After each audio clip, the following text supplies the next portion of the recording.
Now guys, pag-usapan lang natin ang breaking news na kumakalat umano sa social media. Alden Richard, di sabit lang kay Catherine Bernardo. Totoo ba yan?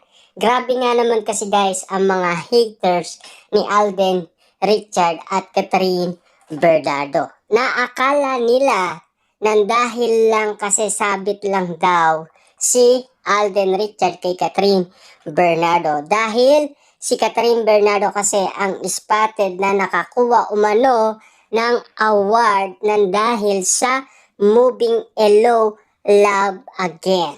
Pero kung wala din naman si Alden Richard ay hindi umano mabubuo ang cut din.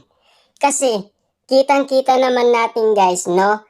Dati yan din ang ginagawa nila kay Daniel Padilla na sinasabi nila nasabit daw din siya.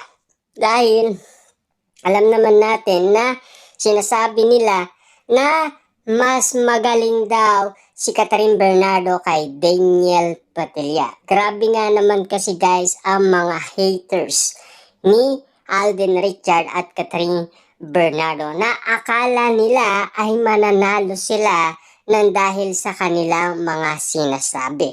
Grabe nga naman kasi sila dahil hindi nila alam ang pinagdahanan ni Alden Richard at Catherine Bernardo. Maabot lamang ang kanilang mga hinahangad na target earnings. Kasi alam naman natin guys ang hirap ng ginawa nila. Diba?